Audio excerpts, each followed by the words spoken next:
My name is Will Falk. Welcome to a poetry reading where the fabulous poet April Tierney and I will be reading. I will introduce April in a moment here. April and I discussed reading for about an hour and then kind of checking in with everybody and seeing where everybody's at, where everybody's stamina is. I think heartbreak might be something of a theme tonight, so we will see how many times you can have your heart broken tonight and see how much more you can take after that. But yeah, let me get to April's bio. Oh yeah, the other thing is we were talking about how last time some of our reading had to do with Thacker Pass, and we were doing this fundraiser for this place that I've been trying to protect. But tonight is going to be all poetry all the time. So with that, I will introduce April and we will get going. April Tierney is a poet, activist, craftswoman, mother, and lover of stories. Her work follows threads of eco-poetics, myth, culture, and lineage. Tonight, she will be reading from her most recent book, Memory Keeper, which you can order through Homebound Publications, as well as some pieces from a new collection she is writing centered around the unspoken aspects of mothering within these times. I'm really excited to be here with you, April, and excited to listen to you read. Thanks, Will. It's an honor to be here with you too. And all of you joining us tonight, thanks for spending your evening in this way. Yeah, I'm going to start in heartbreak. I don't really know any other place to start from these days. This poem I am going to read in honor of a friend whose baby died in labor about a week ago now. And so I've been grieving with her and for her, feeling the immensity of that. And so I guess I'm reading this piece as a prayer for her grief to be well carried and for that little life to make her way over to those other shores. It's called The Progeny of Love. A magnificent killer whale named Taliqua gave birth and caught the world's attention. Her calf died only 30 minutes after being born, each of those blessed minutes a sacrament to the progeny of love. But the real reason journalists and photographers and millions of viewers followed this mother's story was her willingness to grieve unbidden, to become a thing utterly governed by kinship. After a year and a half of growing this enormous life inside of her belly, and the immense feat of labor, and a half an hour of looking into one another's eyes, Taliqua proceeded to carry her dead baby on the tip of her nose for 17 days, traveling more than 1,000 miles all throughout the Salish Sea. And some people think that grief is not inexplicably beautiful. But perhaps it's because those people who are us people no longer see grieving enacted publicly as a plea for sanity, as a way of feeding that which grants us life. There was no real grieving at my mother's funeral. Sniffling and shoving tears back up into our eyes, yes, but no keening. No collapsing into the bottomless cavern of one another's trembling arms, no crying out into the insufferable heat of that late summer day, and certainly no carrying my mom's dead body as a holy procession all throughout the places she ever knew and loved. So I continued to carry her, mostly on my own. I wailed in the privacy of my own home long after the funeral was over, with only the hurting eyes of my husband to behold me, a kind of holding that was never meant to be done alone. I imagine that if killer whales were not endangered, Taliqua would have swam those 17 days with a grand procession of many other glistening black and white giants all across the ocean. Or perhaps she swam for 1,000 miles to personify the loneliness of her grief in a world spiraling toward oblivion. And our savagery for not swimming alongside her, for taking pictures, for watching her exquisite ceremony on our little screens as if it were pure entertainment. As if that couldn't be any one of us carrying our dead children out into the dark and emptied streets.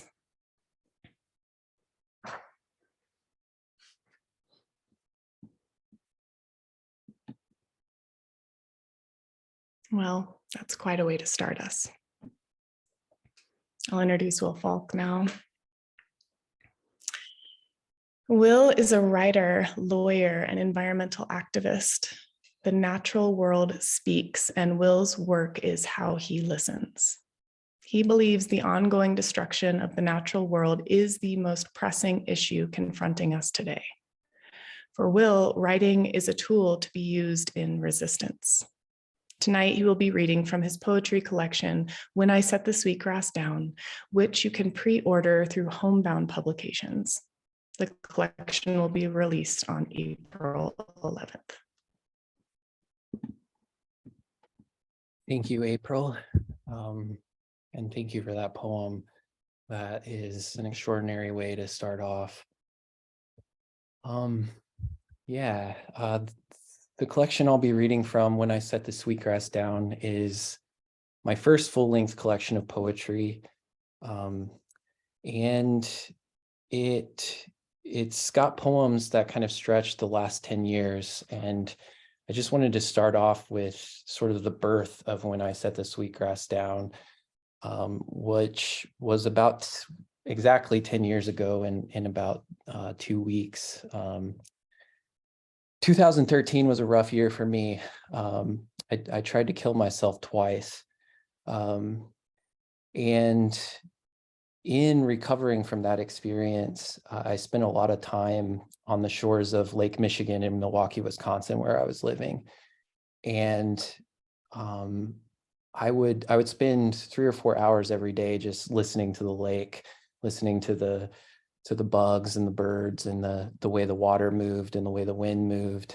And I realized at that time that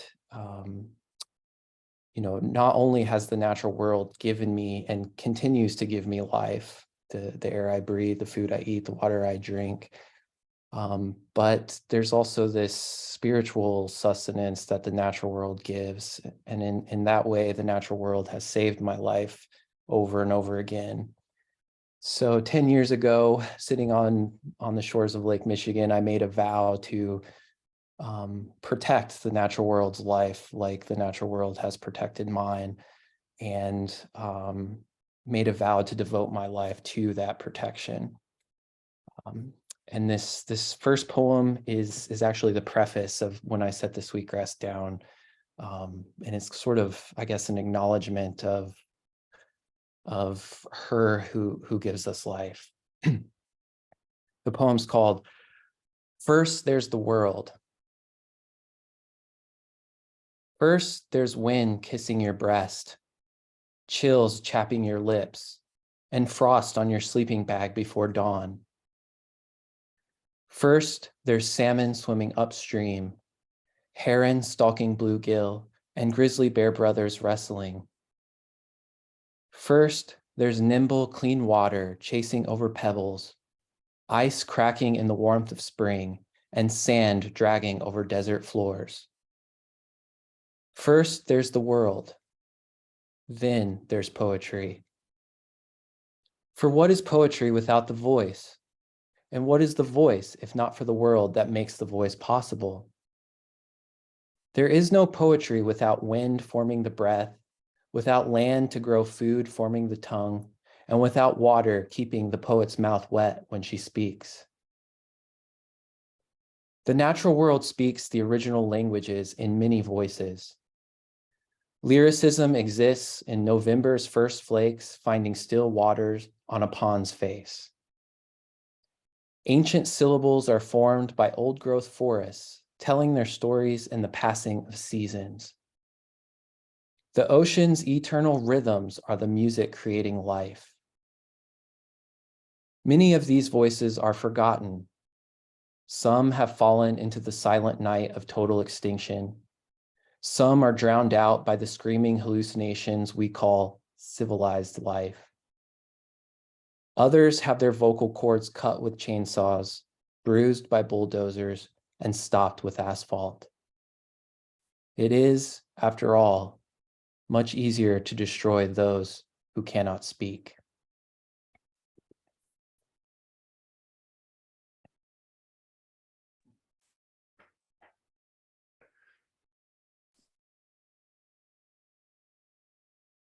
Thank you. Well, yeah. I remember reading that one in your collection. It just like stills me. I'm not sure I want to go on, but here we are. I'll go on. And I'll stay with death for this next poem, which really means that I'm staying with my reverence for life, because death feeds life, and we are inextricably bound to death. That we cannot go on without its presence. And that's something that is deeply woven into my family and my home, in the way that we live in the world. And so this is a glimpse into that. It's called Morning Prayers. Every day in autumn, my husband wakes before dawn, while I continue laying in our soft bed, listening to him getting dressed in the dark. His movements are monastic, all adorned in prayer and devotion. There is purpose to the way he pulls on his pants and hunting jacket, quietly, so as not to disturb his adoring wife, who has grown accustomed to waiting for the sound of the alarm, laying awake for some time, though rarely lets on.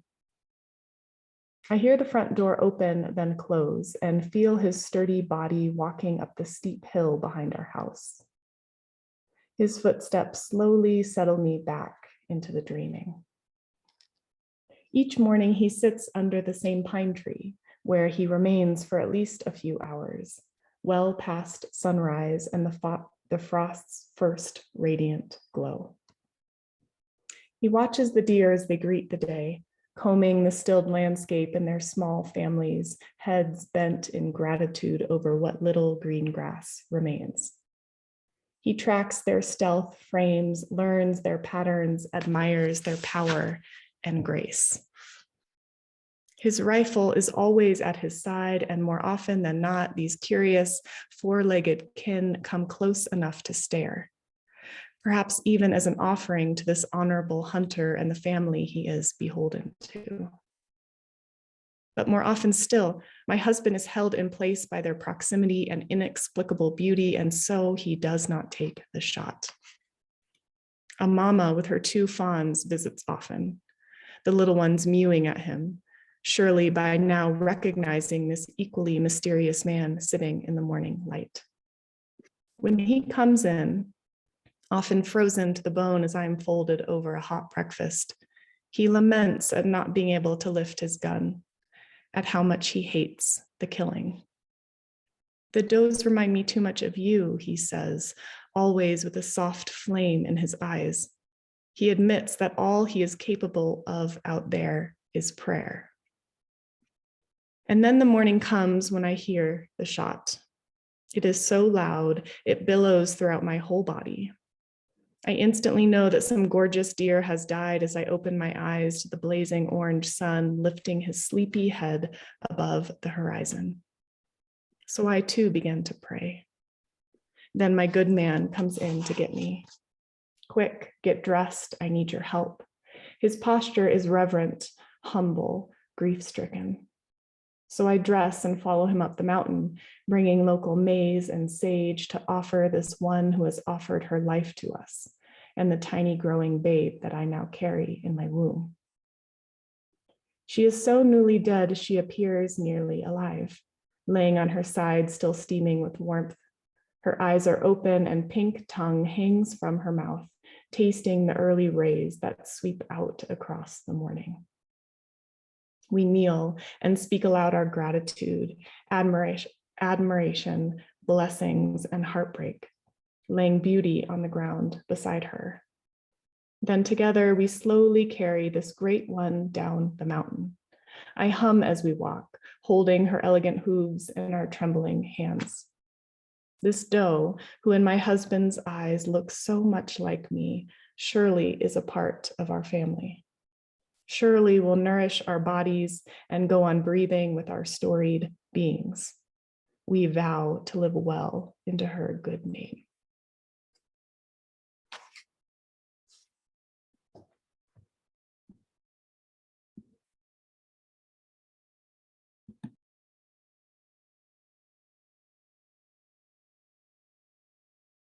I have a poem or a few poems with little deer fawn, and I'm going to read one of those. This one's called Because I'm in Love. Summertime, and I'm in love with what's left of a forest. She lures me from the hot sun into the cool, delicious embrace of her green and golden shade. She sings more than a song. With birds in her branches and the dancing of 10,000 leaves, she composes a full siren symphony that carries with pollen and seeds on a soft, smooth, gentle breeze. She shares her traumas with me, echoes of engines, screaming saws, and the unwanted advances of axe-wielding deaf men. A plague of ink disease sweeping through chestnut elders, leaving no one to care for all the struggling saplings. I learned she's lost so many loves. Wolves and wood bison, the humans who learned her language, ancient groves of old-growth giants. Even as broken as her beauty is, I tell her I'm inadequate, unworthy. My tongue is not skilled enough to kiss away her pain, to lick the sweet xylem sap dripping down the silver skin of red maples and from her many wounds, to speak the words necessary to describe the pain hiding behind the sugar in her syrup. My fingers are not deft enough to caress away the memories of her many violations, to draw her pleasure from the shadows as often as she needs, as often as it takes, to remember that there are still men who want to learn to love, to write verse powerful enough to pierce the thickness of her former torturer's indifference so that they will never, ever do this again. She responds with butterflies, bear cubs, and the quivering legs of a speckled white-tailed fawn leaning on her mother's strong flanks, trying so hard to take her very first step. And I know, no matter how inadequate or unworthy I think I am, I must try to, because, of course, I'm in love.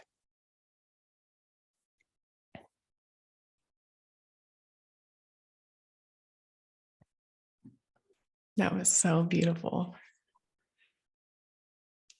This is going to seem like a strange turn, but it ties in. The end of this poem ties into the end of your last poem. I totally trust you. Okay. So, As a poet, you know you've hit absolute rock bottom when you start writing about diapers. This poem is about diapers. I'm a new mother. My daughter will be 2 in June, so it's what my life has been consumed by for the last almost 2 years.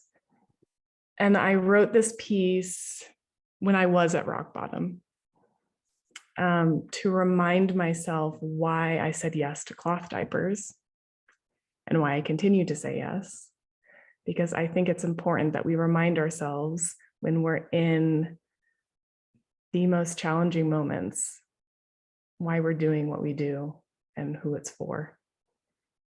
So this piece is called So I Scrub. In the evening, when the sun begins his noble descent behind the hills, and the bright air breathes her song back into the earth, I go outside to take the diapers down from the clothesline after hanging all day in the mountain wind like tattered prayer flags. Dinner is in the oven and I am tired. My back hurts and I have gone another day without drinking enough water. My brittle fingers finger the clothespins, and for a moment we recognize our need to hold on to one another. Our stiffness has purpose when pinned together. Eventually, after all has been gathered and I turn back for the oven-warmed house, an owl hoots in the shadowy forest, reminding me that I too am a cup of wilderness. Although sometimes this awareness is hard to hold on to when I spend so many hours inside, the scent of domesticity clinging to my hair, my clothes. And the amount of time that my body is folded over the toilet scrubbing diapers might seem ungodly by today's standards, when convenience is all the rage. Sometimes I fantasize about how much easier things would be if I could simply throw a soiled diaper away. I think of other parents who do this a dozen times a day, who likely are not as intimate with smells and sights that provoke gagging and profanity. And I wonder what else they must be doing with their freed up time. Even still, I continue to bow over the toilet bowl and scrub shit. It's not that I have lost my mind, although sometimes this is true, but I always seem to find it again. It's because I know that convenience comes at an incredibly high cost, that in reality, there is no way. What a person knows, they cannot unknow. For example, disposable diapers produce millions of tons of toxic waste per year. Many end up floating in our oceans, and the ones that do manage to stay in the overflowing garbage dumps take at least 5 centuries to decompose. Thankfully, I am also reminded that domestic, at its root, was not the slandered term that it has become today. I know its true meaning, which is to tend to the soul of a home. So I scrub as a mother, and certainly as an activist whose work is to tend to the soul of this world. I scrub for my daughter, but equally so for all of the young ones who are set to inherit a precious and seriously mistreated planet. I scrub because I'm in love with their true mother, the one who they will return to in the end, this breathing and achingly beautiful earth who I have vowed to honor, to lay bare her good name like a prayer waving in the wind.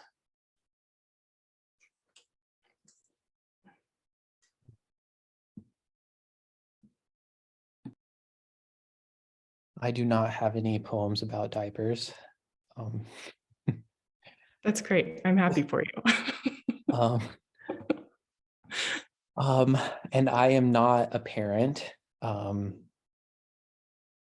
but I do have a parenting poem, I think. And this poem is called "What Will My Fathering Be?" A newborn baby girl in my arms, her little head nestled against my chest. She gazes into a world that I must be too old now to remember exists. I'm not her father, never been a father, never wanted to be a father. But her precious, sharp fingernails reach through my defenses to find bare skin, and she reminds me of the urgency of her needs. It's long been the urgency of our mother's needs that has kept me from babies. Then I see the blue planet in her blue eyes locked now on mine. And I know the planets, this baby girl's, and my needs are the same. She discovers the patchy beard on my face. Fascinated by this new texture, she scratches my cheek. I want to flinch, push her hands away, but I don't want to jostle her small, rapidly expanding mind. I know then that's what my fathering will be. I will hold Earth's children, those bright minnows gathering their courage to leave the safe shade under stones for the sunny currents downstream. Those downy beaked faces poking through pale eggs to feel the breeze that will one day flutter through fully formed wings. Those yearling antelope stretching their skinny, quivering legs before they learn just how fast those legs will be. And this little girl close to me. I vow to be man, no, father enough to face the pain that may come from holding close all her many, many babies without flinching away.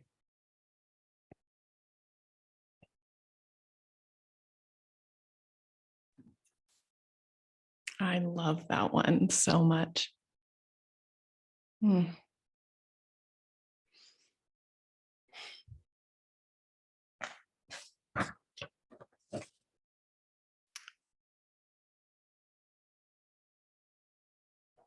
Okay, this one, I guess I wrote as a follow-up to the diaper poem. I don't think I realized it at the time, but it seems that way. It's called The Promised Land. Did you know there is an island of trash twice the size of Texas, or 3 times the size of France, floating in the Pacific Ocean?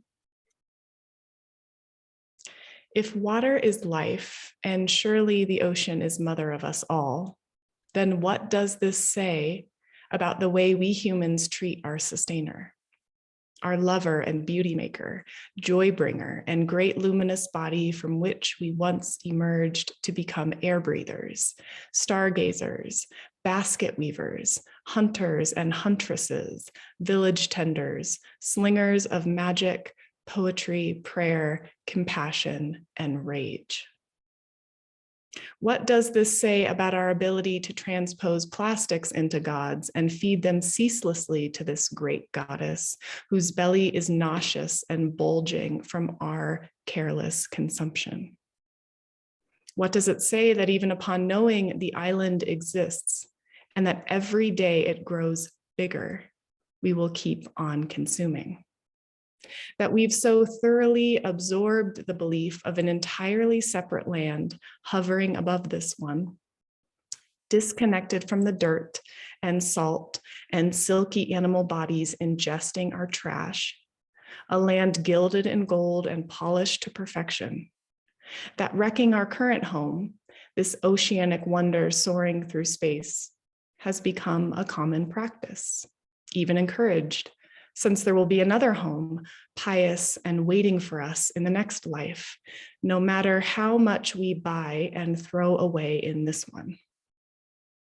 It's a story that has been dispersed and ingrained so deeply that we abide by it, even if we are not believers. It is the besotted waters from which we collectively drink and bathe, jet set, surf, and swim. If you knew in your bones that the earth was the promised land, wouldn't you act differently? Or perhaps you tried for a while, a long while, but the rampant defilement drove you mad or forced you to collapse into apathy. After all, the energy of a mass swarm of fish is always stronger than a few lone travelers.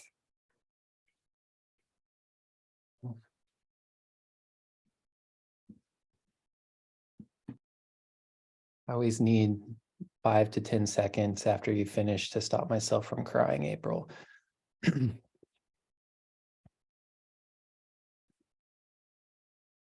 I'll stay with the ocean right now. This poem is called "They Cannot Swim in Your Tears." There are 10 vaquita porpoises left on Earth. Though the nets of extinction grow ever tighter around the world's tiniest marine mammals, their bright eyes still twinkle where sunshine reaches through the waves. Despite the roar of boat motors on the wind and underwater, they still smile as the taste of oxygen is made ever sweeter by the knowledge those boats drag in their wake. The knowledge that each gulp of air might be each porpoise's last breath. Fishermen curse as they pull in their nets. They gingerly lift the rough twine biting into bloody vaquita flesh. The lacerations cut deeper and deeper as the vaquita thrashes in desperation for release. These fishermen are familiar with suffering. Fish are harder to find. Wider nets must be cast. More boats crowd the delta than ever before, and their children still can't feed themselves. So they know what to do when they witness a vaquita's eye rolling frantically in pain, when there's little blood left to spill across the boat's deck. One takes the porpoise just above her tail fin and whips her through the air she was enjoying before the motors arrived. High overhead first, and then violently down to mercifully smash her skull against the boat's metal siding. It's not unlike the way soldiers, after grunting that nits make lice or muttering something about following orders, take shrieking toddlers by their ankles and permanently silence them against a stone, tree, or unfeeling concrete.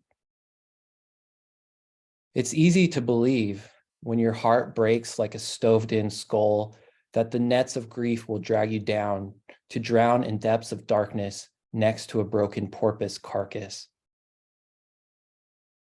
This belief is bolstered by the fact that your tears taste like the ocean's. But the porpoises promise, if we do not stop the next hand reaching for tail fins or another shrieking toddler, then your grief, their grief, our grief will only get worse. There are still 9 vaquita porpoises left on Earth, and tiny as they are, they cannot swim in your tears.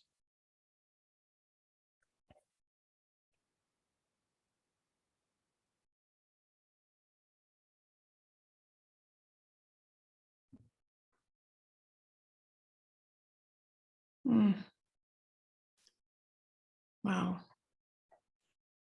There is so much to be wrecked by in this world.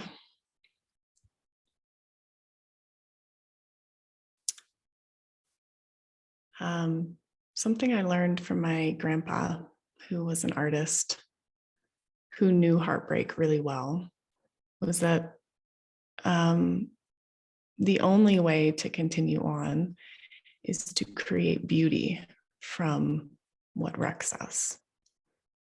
He was an immigrant. He came here from Latvia when he was 5.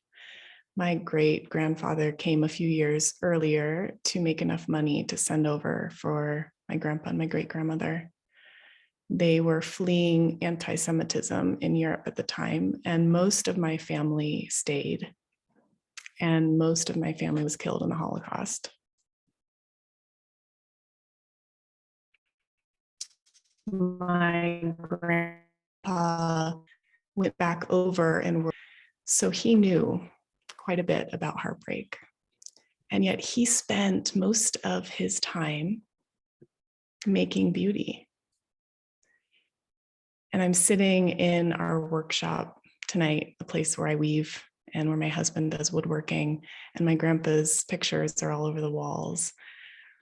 And I learned from him from a very young age that that was the way to keep a heart beating.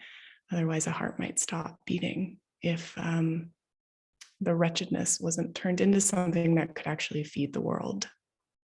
So this next piece speaks to him and to some of that. It's called Burnt Sienna. As a little girl, I loved my grandfather's art desk. I had never seen anything so well organized or overburdened by inspiration. I would sit in front of it while he would sit in front of his easel, each quietly marveling at the mystery set out before us. His brushes of various sizes and shapes were always elegantly displayed like long stem roses in vases or mugs that my grandmother had made, scattered about on the desk, bearing visions of whatever canvas they last touched. Then there were all the bottles, bowls, boxes, and drawers, each adorned with their own label in my grandfather's careful handwriting. I loved sifting through those valleys of treasure. Slumbering charcoal, piles of paints and gloss, perfectly sharpened pencils, erasers, and newspaper clippings of things he had already sketched or was hoping to return to. Pictures of horses, mountains, and Miles Davis. He collected wooden cigar boxes for his watercolors, which he would clean out, then line the inside with splotched up paper to display the names of the sundry hues contained within. I now have one of these boxes, so old and plainly handsome. The wood is weathered through years of devout use, and there is a delicate antique brass latch that still fastens shut. The crest on the top says JR Special Coronas number 2. I use this piece of patrimony as a jewelry box. Inside a clutter of handmade bracelets, and on the lid, there are still the circles containing names and blotches of each of his beloved colors. Sepia, sap green, cadmium red, vermilion, violet, burnt sienna, cobalt, indigo, pale orange, dear yellow. I look at his scripted penmanship, then at his paintings hung all over the walls of our workshop, and wonder which color he chose for that trumpet, this tree, those lips. My grandfather was not a stranger to heartache, though he committed his days to bringing beauty back into his cherished corner of the world.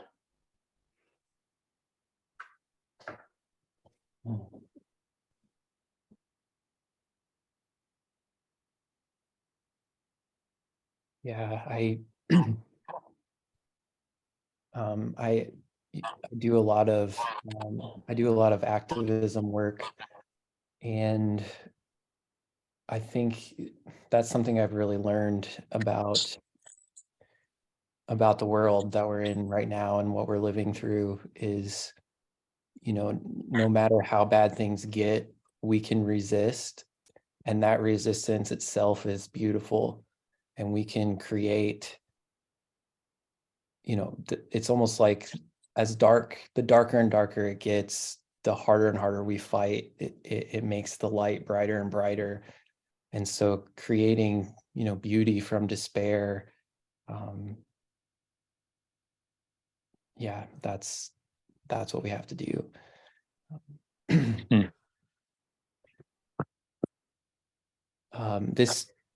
This poem is called The Pornography of Despair. Chained by the convenience of our learned helplessness and convinced of our inalienable right to pleasure, men shrivel and shrink in the frigid comfort of air-conditioned rooms. The dysfunction is cowardice. We sit idly by watching while chlorofluorocarbons and other chemical penetrations tear holes in the ozone membranes, protecting the fruitful intercourse of the earth and sun. Oh yes, we always seem to see breasts, but these breasts injected with silicone, dioxin, and other carcinogens, these loveless performers kept hard by the desperation of women, these plastic infections of orgasms fabricated by phone and computer screens create the pornography of despair. We know that it's much easier to get off on the manufactured fantasies of our own powerlessness now. Fantasies never have been, never will be enough. Sooner or later, the freon of indifference, keeping closed hearts cool and sheltered from the sun, will be prohibited by scarcity and the courts of natural law. Please, my brothers, pull your desire from that electric outlet in the wall. Flush that freon from your veins. Step into the unmediated heat of summer sunshine and let her searing wisdom remind you what your manhood is truly for.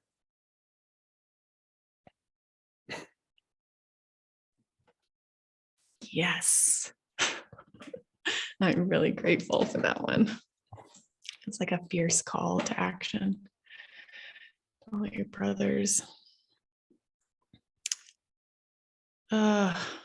It is really hard being a parent in this world now. It's terrifying. It's tenderizing. It's gut-wrenching. It was a hard decision for me to make, to say yes to such a thing, to bringing in a little one. I'm grateful that I did, but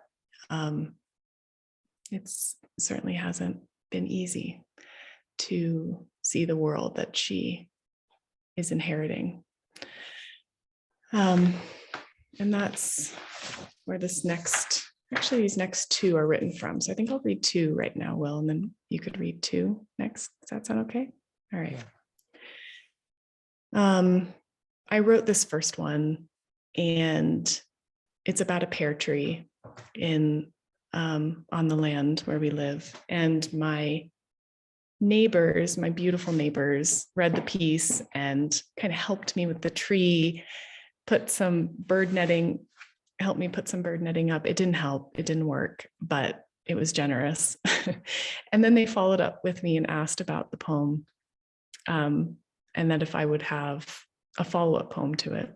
I wasn't intending on writing a sequel, but they nudged me, and I'm really grateful they did, because I like how the second one turned out. And I feel like it's really in the vein of who my neighbors are and what I've learned from them since living out here in the hills, which is how to be a person of a place and how to tend to a place well. So the second one is dedicated to them. Okay. It's called To Know Sweetness, this first piece. This is the year I am determined to taste a pear from our single fruiting tree. Every other year, the magpies and rock squirrels have claimed them all. Every single one, when they were still too small to be sweet and besides hard as rocks. Survivorship is not a concept for these tenacious creatures. It is a god, a way of knowing the rigors of this world. I am determined this year not because I feel entitled to the pear's delicate, speckled flesh, not even because I have spent countless evenings kneeling at the tree's feet, proffering rainwater that has been collected from our roof, evenings when my own feet ache from standing in the kitchen with a baby on my hip while cobbling together dinner, while my back stiffens, then screams for some sort of relief. Nor because I so often peel myself from the couch once my baby is asleep to go out and water, to peer up into the pear's holy branches to see if any fruit is left hanging, peering up even when my eyes will barely open. None of this vindicates my determination. This deep-seated need to know sweetness is sung from the same breeze that wraps herself ever so gently around my own heavy limbs, rarely reaching skyward except for in my dreams. The sun rays, which are ripening both me and every one of those green glistening jewels into something tender-skinned and heart-shaped, into a living thing worthy of being savored. The real reason is because I have heard the tree laughing. I have so often watched her dancing beneath each resplendent phase of the moon. I have beheld her pure joy even while carrying all of those hefty stone fruit children. I have seen her devotion to live and love this world still. My body needs to ingest what she is carrying, to feed from that generosity, to know that kind of improbable joy.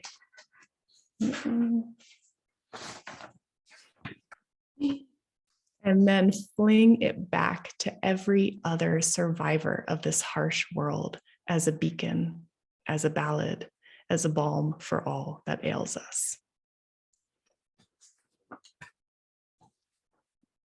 Okay, this second one is called To Really Know Sweetness, and it's dedicated to Dave and Renee.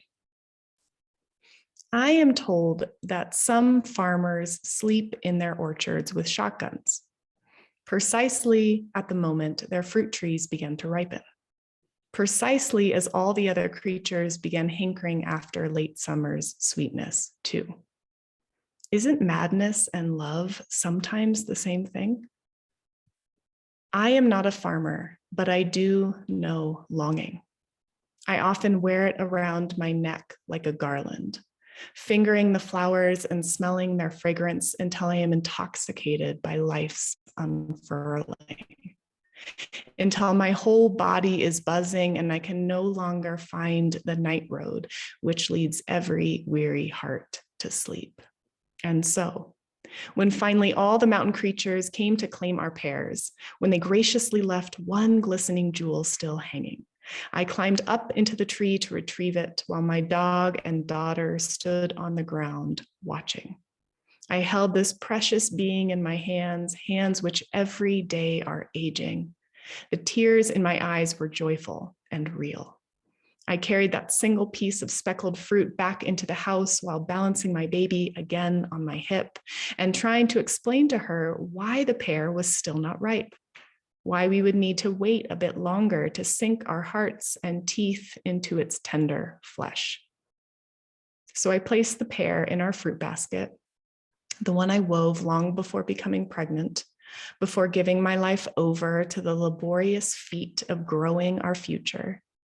And a week later, when the pear had finally softened, when it was hours away from turning mealy, when I had picked up some seasonal illness and my sinuses were so congested that I could not smell or taste a thing, when I was dragging myself through my days because a sick mother is the crucible of our current poverties, of how truly untenable it is to parent without a proper village. I slowly, ceremonially ran a knife through the pear's skin. I cut pieces for myself and my ever-hungry daughter. I brought one of those pieces to my lips, though I could not taste it. The tragedy, even the cruelness of spending so many months longing for this very moment, only to have my taste buds decisively deadened. And yet, I could not possibly feel sorry for myself because the pear's juices were spilling down my daughter's smiling chin. She was laughing. She was making sounds of delight and raising her little hands into the air for more.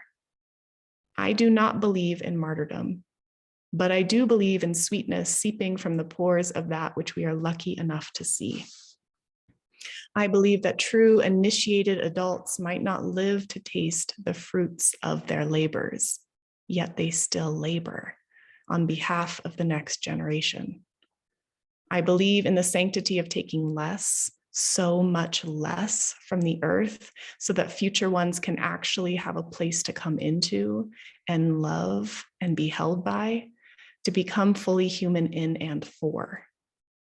I believe in relishing all of these blessed moments and not pining after ones that are yet to come, that may never come. I believe that longing can be a sensuous thing of the present. It can be a body that calls us home.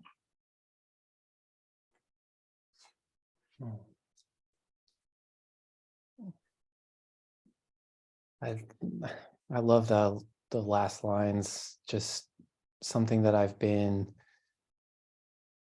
just been trying to explore in my own work and trying to understand more is just,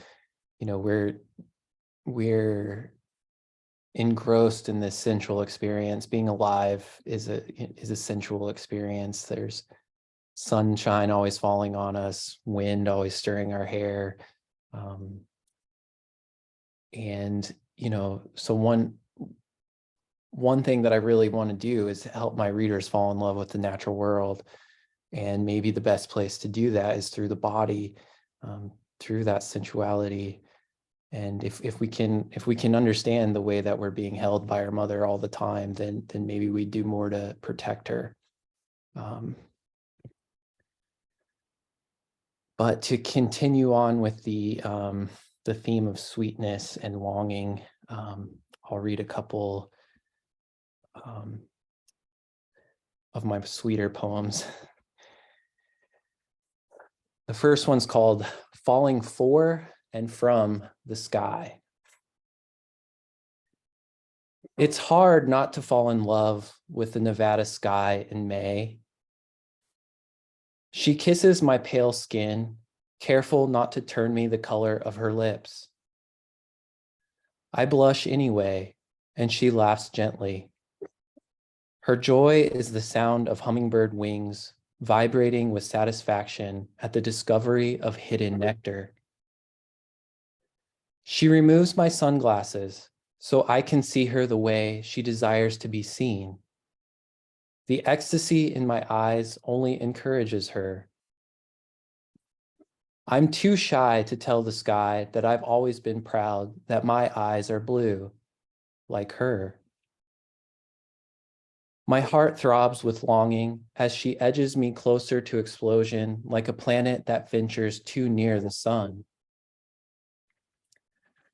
But just before she burns me, when it's clear I can barely stand her heat anymore, she pulls the clouds over us and washes me with wind.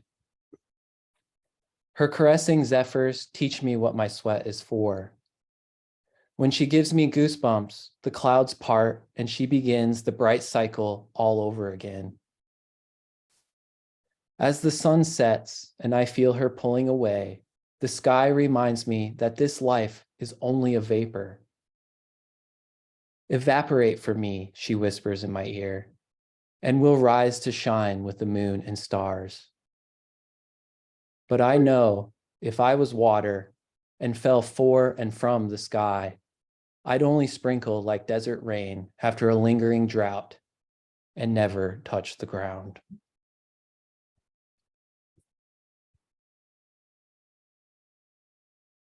And this one is called Your Flower Blooming. The hummingbirds and the bees taught me what my desire was for. I was wingless until I flew into the gift of your flower. You showed me what to do. My heart thrummed, my body buzzed, and you taught me these vibrations could help your flower bloom.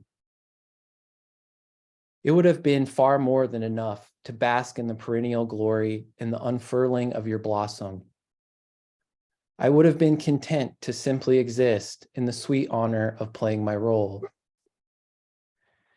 But with petals opening around me, burgeoning fragrances surrounding me, and the flavor of your nectar on my tongue, I discovered your joy growing with mine, and intertwining our joys like this, we could grow the most fruitful, the most beautiful, the wildest gardens with the purest fertilizer of all, creating mutual pleasure together. This must be why the little hummingbirds fly so far, why the tiny bees work so hard. They want to keep the flowers blooming. Sorry about the dogs. I'm going to go take care of that.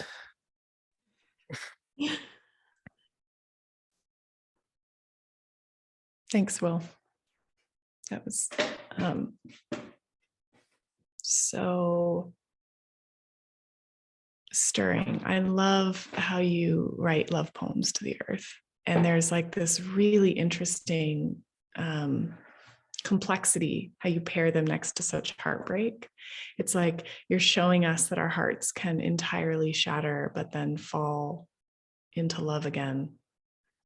There's something about it that I just, that I think is so necessary for these times.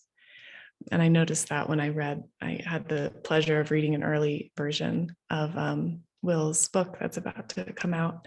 And I noticed that like even poems would stand side by side, one on one page and one on the other, heartbreak next to like deep sensuality. And it feels, necessary for these times. So thank you for that. Thank you. I think, how's everyone doing? I think we might read a couple more each. Does that sound okay with people? Do you have it in you? Yeah, Will? How about you? Does that feel good? Okay.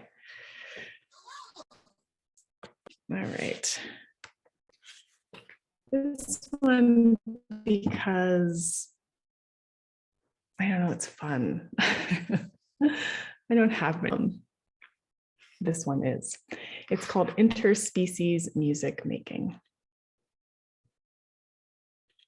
Last night, during the middle of dinner, a cricket cast out his lofty song from the top of our 12-foot-high dust-lacquered rafters.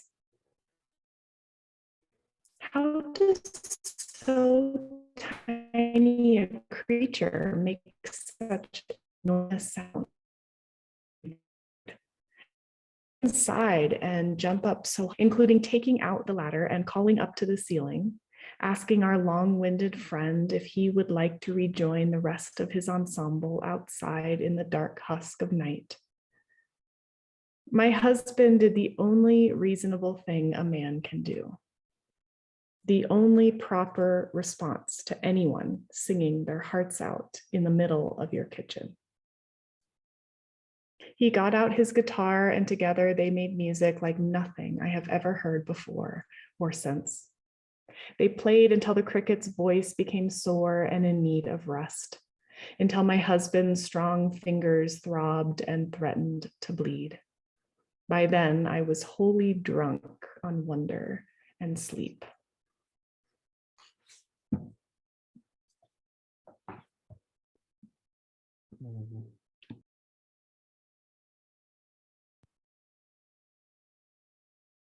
I'm intentionally picking poems as we go. So yeah, I got to think of a good one for that one.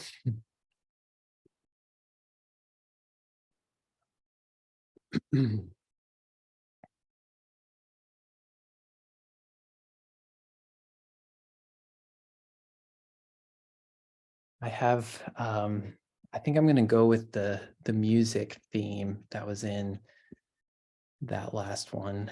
I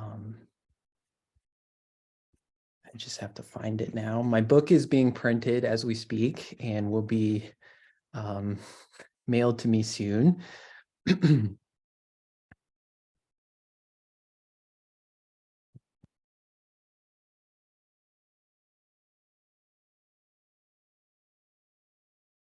This song or this poem is called Song, What the World Sounds Like. Song, she calls it, but 4 letters and a single syllable make too weak a sound for the original impossibility made possible when the seemingly eternal silence proved only to be a multi-measure rest, interrupted by a big bang, a cymbal crash, and the staccato notes of atomic music. For letting us linger once more in those safe spaces made by the gentle beat of cottonwood seeds, coming to rest at last in soothing tones of sunlight floating down a mountain stream.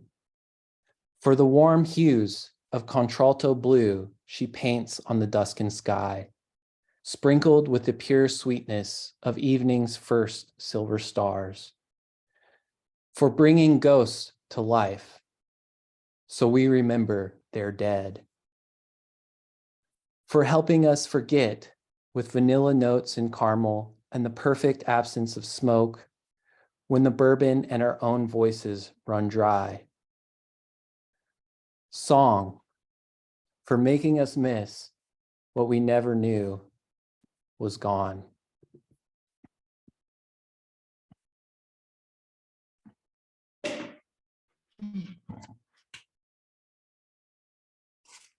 Okay, that had me think of this one and how privileged we are to be able to sit together in this way from all of our own homes and speak some of these things aloud, and to have you all listen in with your attentive ears and kind faces, those of you that we can see, as if we have something of value to say. And that when this is all over, Will and I don't have to fear for our lives, and how rare that is for certain people in certain places. And I'm deeply aware of the privilege of being able to share poetry with you all tonight, and to be an artist that can stand in saying things that might be uncomfortable or subversive, and that I can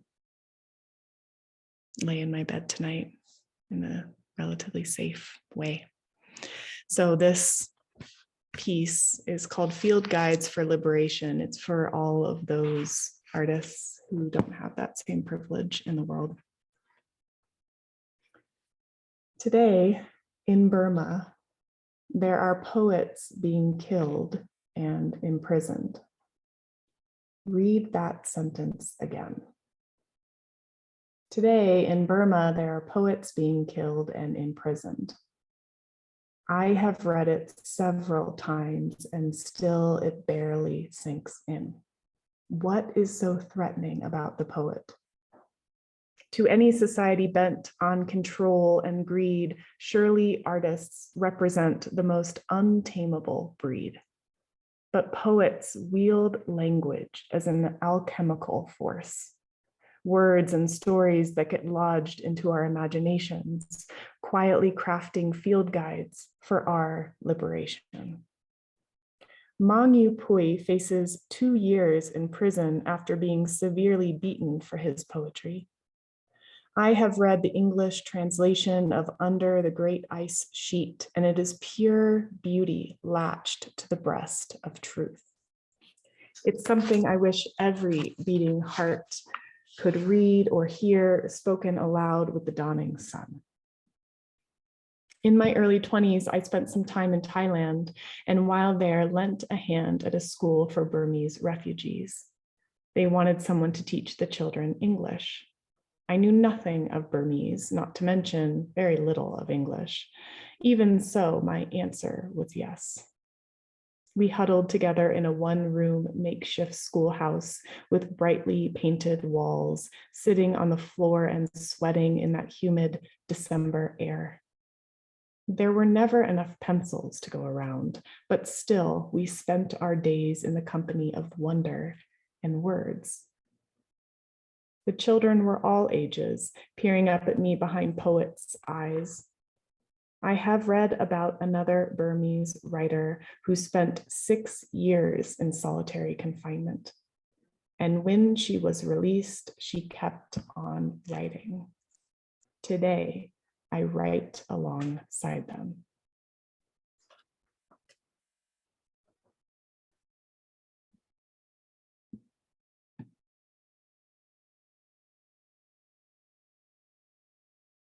Yeah, could you imagine your creative process if you knew you might end up in prison or hung because of it?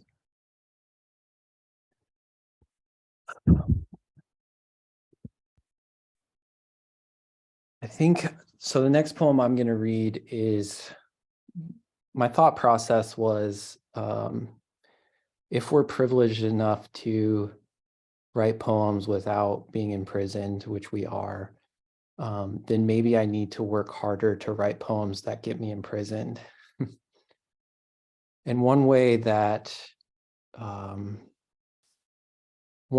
write poems is there's certain platitudes and cliches that exist in sort of, nature loving world or environmental activist world. And I try to sometimes take some of those platitudes on. So this poem is called Witch Hunters. Earth, mother of all gods and goddesses, knows that just because magic exists, it does not mean magic is infinite, omnipotent, or even independent from the laws of physical existence.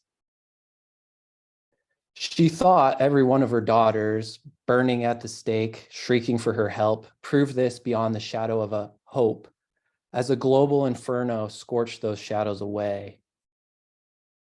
She thought the hurricanes she flung at urban coastal cancers, the earthquakes she conjured to shake her children awake, the squirrel and shark saboteurs she recruited to wage war on energy infrastructure were obvious indictments of blind faith in the false idols, encouraging us to believe that even if we don't make it, the earth will. Time and time again, with each forest lost, each river dammed, each mountain toppled, she has been defeated by the black sorcery of technologic necromancy. Indeed, how could any animal whose lungs she never fails to fill with the constancy of abundant oxygen, whose heart beats in rhythm with her ballads, whose tongue tastes the sweet waters representing her 4 billion year devotion to giving everyone life, conclude anything other than that she has always remained completely faithful to her commitment? No, the earth, the original witch, does not stand idly by while whole species of her descendants are cast into the abyss of oblivion. She would save her daughters if she wasn't already choking on the stench of her own burning flesh, if her bloody wrists weren't already shackled to a hacked down tree they had to murder to incinerate her. She would if she could, and she can, if only we became brave enough to stand up to the witch hunters.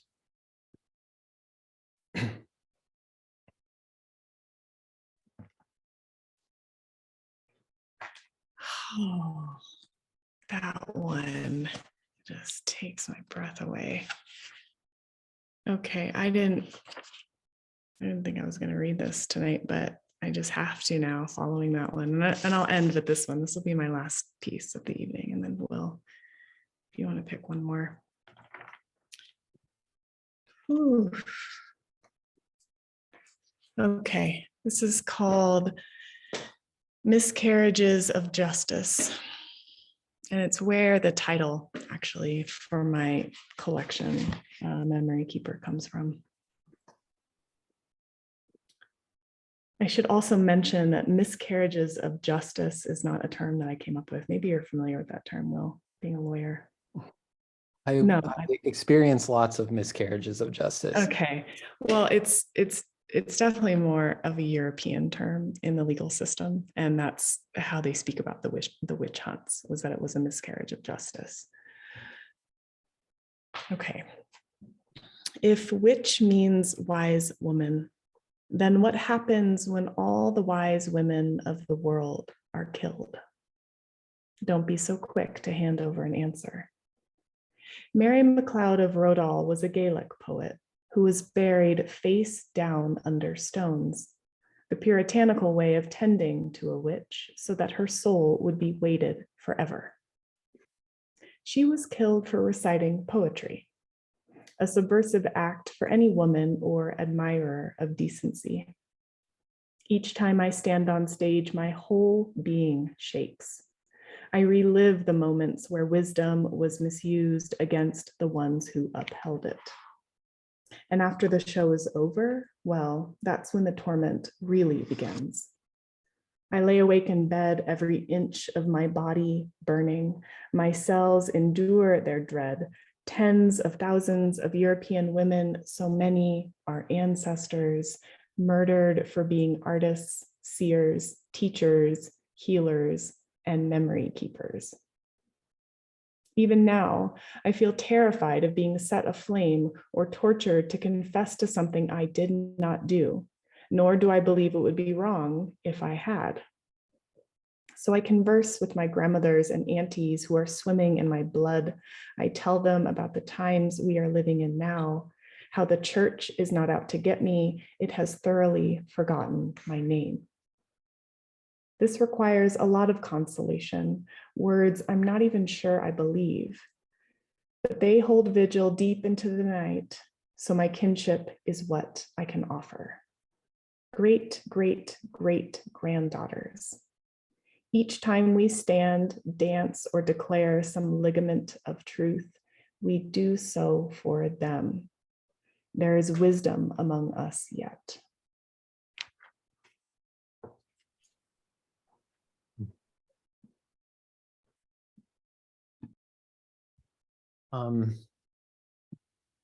The last poem I'll read is a poem called "Our Resident Serial Killer," and I'm choosing this poem just listening to April's poem and realizing how much we've lost, and also when is the collective we going to put our foot down and say we can't lose anymore. So our resident serial killer. There is a serial killer who lives in my town.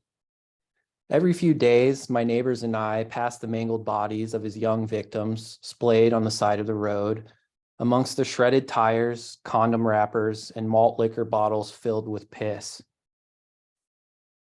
Sometimes he kidnaps a few people and promises to share the results of his experiments with the rest of us. We got together and begged him to cut his subjects' vocal cords first, so we didn't have to listen to their screams. It was much easier to ignore our fear when we didn't have to listen to those who disappeared. We stand in front of caskets containing the victims he murdered with the slow trickle of carcinogens.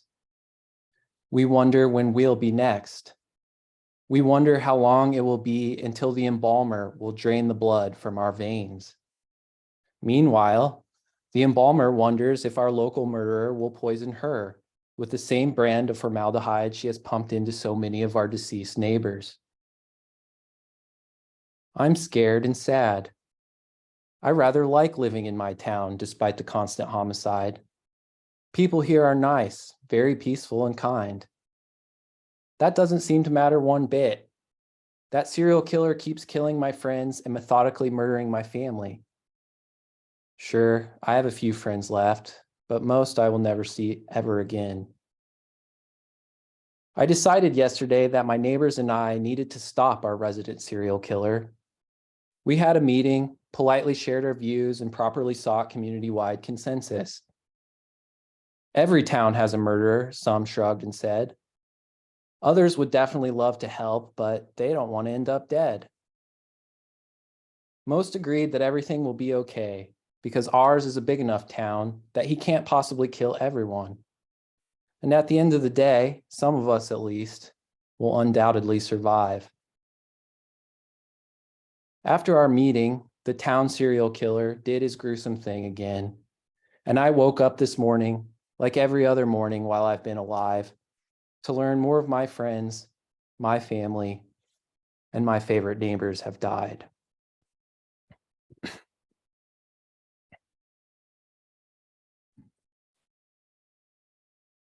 I appreciate your willingness to find the words for things that feel so unspeakable. Thank you for sharing all that with us tonight, Will. Thank you too, April. It's really good to share an event with a poet that's so committed to speaking the truth as she sees it too, and so willing not to flinch from that heartbreak. It definitely gives me courage to keep doing what I do, and it's a real pleasure to know you're out there doing what you're doing. I appreciate that. I feel the same way about you. And the fact that you would all listen in tonight is something that you would want to spend your evening giving your hearts to and your time. It also gives us courage that there's those of you out there who are not willing to flinch and to let your hearts be broken open with us. So thank you, all of you, for coming and for being out there in the world. Yeah, thank you all very much for coming. It was a true pleasure. Good night. Good night.